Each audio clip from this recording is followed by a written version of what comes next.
Panoorin natin ito mga idol, sinayawan, kinantyawan, dahil payat ang Pinoy sa pagdayo nito sa Australia, tinuring lang na pampataba sa kanilang undefeated champion. Philippines, please welcome Glenn and Tarina.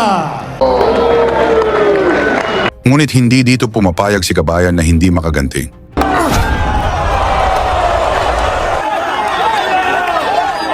Lagi niyong sundan, huwag magpapahuli. Pag-usapan ay bakbakan. Para mapatunayan ang tunay na lakas, kailangan mong dumayo sa ibang bansa at harapin ang kanilang kampyon sa sarili nilang teritoryo. At dito pumasok ang isang mandirigma mula Mindanao, si Glenn Enterina, tubong Lanao del Norte. May 15 panalo, 9 na knockout. Matapos ang sunod-sunod na panalo sa Pilipinas, dumating ang pinakamalaking laban ng kanyang karera para sa IBF Youth Lightweight title. Kalaban ang undefeated na Australiano na si Jacob Nangern. May 9 na panalo, 7 knockout, walang talo. Sa papel, malinaw na paborito ang hometown fighter na si Jacob. At sa mata ng crowd, pampataba lang ang Pinoy. Sa pagtawag pa lang ng pangalan, binastos na ang ating Pinoy. Ganyan na lang nila ito tratuhin. Philippines, please welcome Glenn and Tarina. Bago yan, pa-like at subscribe na lang kasama ang bell. Malaking tulong yan sa aming mga content creator. Round 1. Agresibo agad si Enterina. Walang takot. It's Jordan Poe, who used to fight in Thailand. He told me it was from memory of a great friend of his, Jordan Poe, who used to fight in Thailand. And he used to do ring entries, making weight. He said his ring entries, the whole ground was a good friend. 109 power punches, as you can see, into Riddick right here now. One knockout, one draw. As you mentioned, Jacob 9-0 with 7 KOs. Reaches the markers, it's not by any means an easy fight for Jacob MG. This man is coming to fight, he's coming to Australia to take this means an easy fight for Jacob MG. This man is coming to fight, he's coming to Australia to take this title. Jacob MG, he knows what to do. He knows how to mix it up, he knows how to go to the body. He's been very, very patient here with NG. He's not a punishment. He's taking a lot of punches on his gloves, but now he's starting to open up himself. Just very patient, waiting for those openings before he throws his punches. I asked him about his game plan. He said he's going to use his footwork at the start of the fight. He's going to watch those long punches, which is obviously what he's doing here. He's going to hold his, going to start walking him back, and his words were dominated 3, 4 rounds. It's going to be very dangerous for him because once he gets his punches off in his range, once he finds his range, he'll be okay, this man, especially early in the fight. Right here, look at that man up against the ring. Good punches there from NG.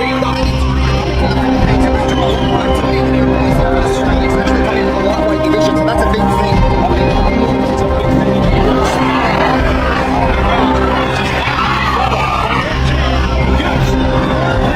Pero mula sa isang solidong tama, bumagsak ang Pinoy. Sumabog ang crowd. Akala nila, tapos na.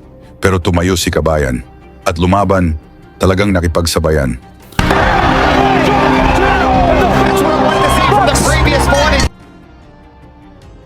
Sa round 2, naging maingat si Kabayan, pinag-aralan paano makabawi dito sa matangkad na kalaban. And you look at him, he's going to slip free, but he does deliver power. Mula sa round 2, naging maingat si Kabayan, pinag-aralan paano makabawi dito sa matangkad na kalaban. Biglang natahimik ang arena, pero tumayo rin ang Australiano. Tina, and he's throwing big shots. Jacob MG's in trouble here. He's looking to hold his ground. He's looking to stand up. And Tina, when he punches himself out, he needs to tie him up.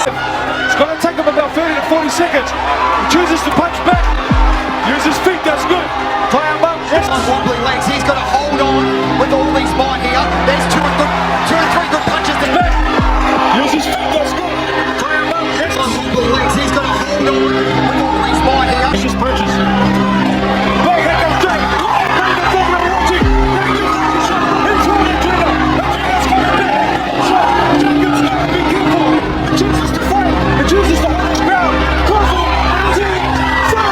Dito na nagsimula ang kalokohan, sa laban dala ang pagpabor ng referee. May suntok kahit nakatalikod ang Pinoy. May tulak at yakapan at talagang grabe ang panggugulang. At ang masakit, hinayaan lang ng referee. He wants him to keep it clean, and this is what the people came for. Gotta be careful.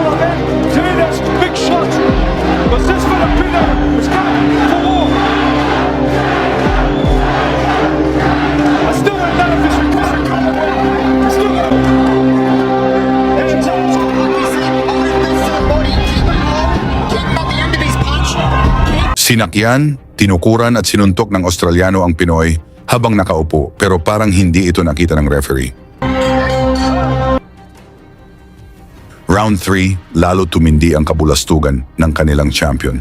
Sa halip na ang kalaban ang sitahin, ang Pinoy pa ang nabigyan ng warning. Now you can fight and start chasing him. He can't stay. He's doing it and just go in and look to land big shots. That's a trainer's game.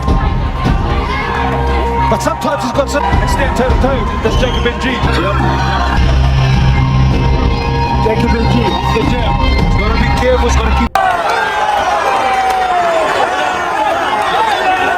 Tinutukuran ng siko ang ating Pinoy, ngunit pinabayaan lang ng referee. He loves to mix it. He loves combinations. Two to the body, one over the top. Here comes a trainer with his own right uppercut. Beautiful. Two sometimes. He a couple slow. That You're just leaning on him when he can. This is what this Filipino. No, Stop grabbing his leg. Do not. Stop tackling. he's got a fight on his hands tonight, as does Jacob Ng. Both of these guys bringing up against each other. Mula sa mga kombinasyon ni Jacob, isang solidong counter ng Pinoy ang nagpaalog sa Australiano. Ngunit tinulak nito ang Pinoy sa canvas at nakaligtas sa pagbagsak at kunyari ito nagbigay ng warning para makarecover si Jacob.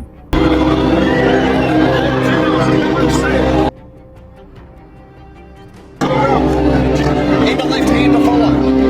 But he's got to do. He's got to box him out. He chooses moments to let those shots. Get a lot of shots, but he's still there. And he's still dangerous. Eterina knows nothing but left hooks and right hands and fight. He's got. This is what this Filipino totally possesses. Big punches to the body, to the face. Mula sa palitan ng suntok bagsak si Jacob, ngunit hindi ito binilangan ng referee. There's a lot of water in that big corner. Round 5, walang atrasan. Nakipagsabayan ang Pinoy, alam ng kanyang kampo na mahirap manalo sa scorecards.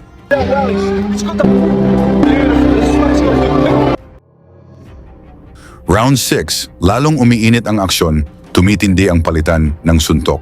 Pero bigla, itinigil ng referee ang laban mula sa kombinasyon ni Jacob Nang. Kahit sumuntok pa ang Pinoy technical knockout. Panalo para sa Australiano. Pero para sa marami, hindi iyon malinaw. Para sa karamihan, ano ang inyong score sa laban? Ikomento na lang at isama ang inyong lugar para alam natin saan umabot ang suporta ng mga Pinoy para sa ating mga boxers. Lagi niyong sundan, huwag magpapahuli. Pag-usapan ni bakbakan, balita niya at laban. Mga Pinoy na di nagpapagapi. Salamat sa mga suporta na lagi nandyan.